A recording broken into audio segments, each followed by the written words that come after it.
February 19, 1945. Iwo Jima. U.S. Marines storm the black volcanic beaches under heavy fire. Battleships pound the island. Aircraft strike it relentlessly. Yet when the smoke clears, the enemy has not been destroyed. They have disappeared. Beneath the island, an entire army waits. This is not a battle fought for ground alone. It is a battle fought underground. And the weapons used here are unlike anything the Marines have faced before. Iwo Jima was not defended like previous Pacific islands. There were no massed beach defenses. No suicidal charges into machine gun fire. General Tadamaki Kuribayashi had forbidden them. Instead, he built a fortress underground.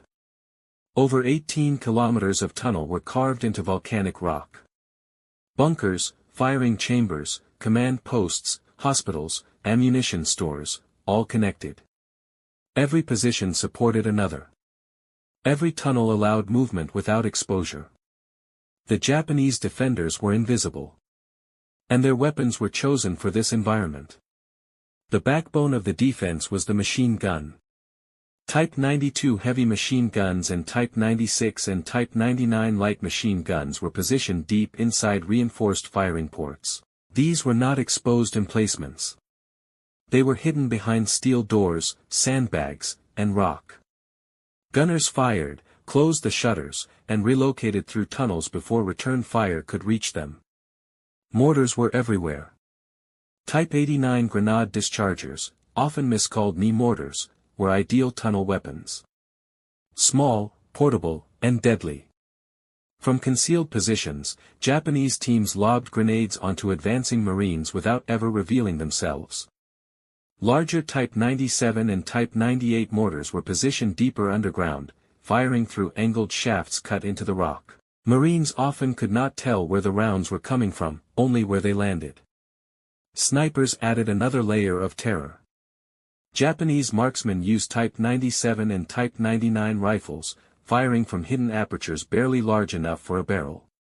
Some positions allowed snipers to fire from behind Marine lines, accessed entirely through tunnels. Flamethrowers were rare on the Japanese side, but fire was still a weapon. Incendiary charges, satchel explosives, and grenades were stockpiled throughout the tunnel system. When Marines entered a position, defenders detonated charges from another chamber, collapsing passages or killing attackers without direct contact. Night was when the tunnels truly came alive. After dark, Japanese soldiers emerged through hidden exits behind American lines. Armed with rifles, grenades, and bayonets, they attacked command posts, aid stations, and sleeping Marines, then vanished underground again. The tunnels made retreat impossible to detect. For the Marines, conventional firepower was useless. Naval bombardment shattered the surface but left the underground network intact. Airstrikes collapsed entrances but rarely destroyed the system beneath. Every captured position could reopen behind them. To fight underground, the Americans had to adapt. Flamethrowers became one of the most important weapons on Iwo Jima. M2 flamethrowers could project fire into bunker openings, consuming oxygen and forcing defenders out, or killing them inside. Satchel charges followed. Explosives were shoved into firing ports and tunnel mouths, sealing entrances and crushing defenders under tons of rock. Bulldozers were used to push sand and debris into openings, burying entire sections alive. Tanks were modified for the fight.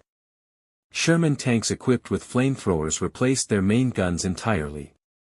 These vehicles could deliver sustained fire into bunker systems, something handheld weapons could not. Even then, progress was measured in meters.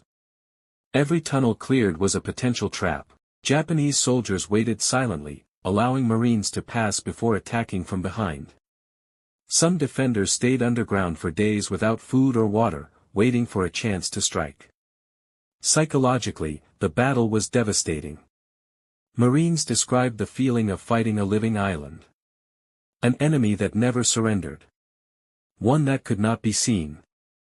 One that attacked at night and vanished by day. By the time Iwo Jima was declared secure, over 6,800 Americans were dead. Of the roughly 21,000 Japanese defenders, fewer than 300 were captured alive. Most died underground. The weapons of tunnel warfare were not advanced. They were simple, reliable, chosen for close range and concealment. Their power came not from technology, but from preparation and terrain. Iwo Jima proved a brutal truth. Modern firepower means little when the enemy cannot be found. The tunnels turned rifles into ambush tools, mortars into invisible artillery, the island itself into a weapon. It was one of the most costly battles in Marine Corps history.